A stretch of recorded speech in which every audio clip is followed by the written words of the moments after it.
RJD सांसद सुरेंद्र यादव के बयानों के बाद सियासी हलचल काफी तेज हो गई है। कई तरह के चर्चाएं भी हो रही है उनके बयानों को लेकर। इस विषय पर बातचीत करने के लिए अभी हमारे साथ बीजेपी सांसद भीम सिंह मौजूद हैं। सर, जिस तरीके से सुरेंद्र यादव आम जनता को गाली दे रहे हैं, खूब वायरल भी हो रहा है, ये क्लिप आपने भी देखा ही होगा। सुरेंद्र यादव जी माननीय सांसद हो चुके हैं, लेकिन उनके संस्कृति नहीं बदली है। किसी पद पर चले जाएं, वो जिस संस्कृति से आगे बढ़े हैं, जिस प्रकार से, जिस आचरण से आगे बढ़े, उस आचरण का परिचय दे रहे हैं। जनता को गाली देना, पहले उनका अतीत भी ऐसा ही रहा। यह निंदनीय है। इसकी जितनी निंदा की जाए वो कम है। उनको माफ़ी मांगना चाहिए। तेजस्वी यादव जैसे ही बिहार पहुंचते हैं, उन्होंने बड़ा ऐलान किया कि वो 100 दिनों तक चुप रहेंगे, कुछ नहीं बोलेंगे। इसी के साथ साथ आप लोगों पर भी कई सवाल खड़ा किए हैं कि इस बार लोकतंत्र की जीत नहीं बल्कि धनतंत्र की जीत हुई है। तेजस्वी यादव इसी तरह से अगर परिणामों का गलत आकलन करते रहेंगे तो जो परिणाम आया है वो बार बार उनको झेलना पड़ेगा। बेहतर तो यह होगा कि वो अपने गिरेबान में झांकें और धन तंत्र और तंत्र पर आरोप नहीं लगा के अपने वोट बैंक को ठीक करें, जनता के सवालों को उठावें। अभी वो कहाँ थे? विदेश घूम रहे थे। कभी हवाई जहाज में जन्मदिन मनाते हैं, कभी जेपी गंगा पथ पर डांस करते हैं। तो इन चीज़ों से कहीं वोट बढ़ता है? भले मीडिया का आकर्षण बढ़ जाता होगा, मीडिया में जगह पा लेंगे, लेकिन जनता के दिलों में स्थान जनता के मुद्दों पर संघर्ष करने से होता है। जनता के सवालों से वो दूर रहते हैं।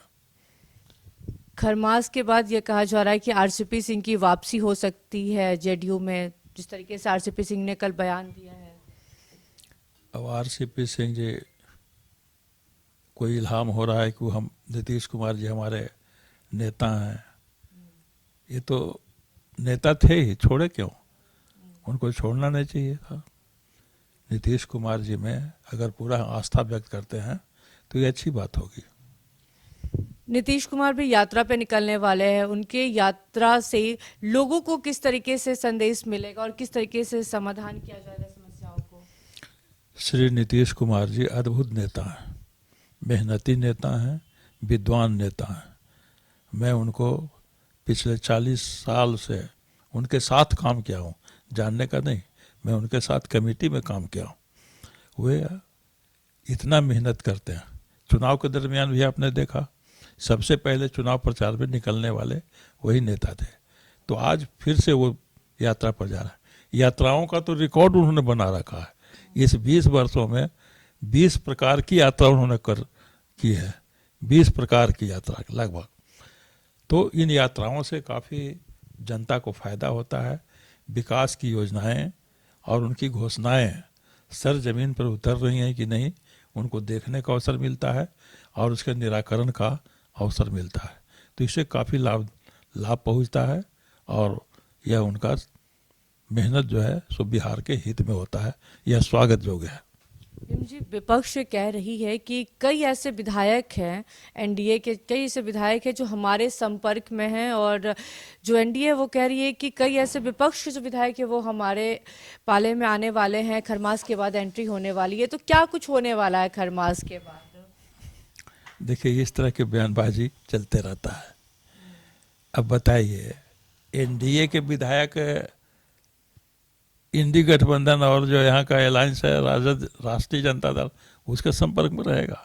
अरे संपर्क जैसे भेंट मुलाकात विधानसभा में हो जाए, इस संपर्क को भी अगर संपर्क कहेंगे तो बात दूसरी है। राजनीतिक संपर्क कुछ नहीं है तो उधर से ही इधर है।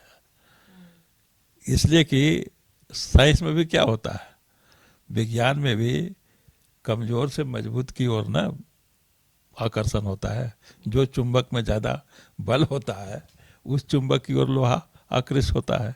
या कमज़ोर चुंबक और मजबूत चुंबक को एक साथ रख दिए तो कमज़ोर चुंबक मजबूत चुंबक की हो जाता है। एनडीए और भारतीय जनता पार्टी इस देश का मजबूत चुंबक है। लोग इसकी ओर आकृष्ट हो रहे हैं। और कहना चाह रहे कि है उन्हीं लोगों के जो विधायक नहीं आएंगे तो वही आएंगे। बिल्कुल संभावना आ रहे हैं कि नहीं, ये तो बड़े नेता बताएंगे।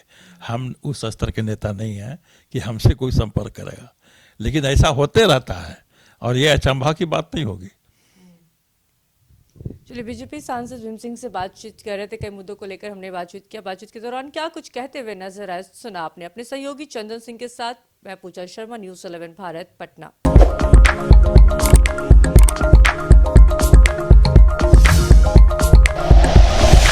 Like and share videos, subscribe करें हमारा चैनल और प्रेस करें बेल आइकॉन। न्यूज़ 11 भारत, सच है तो दिखाओ।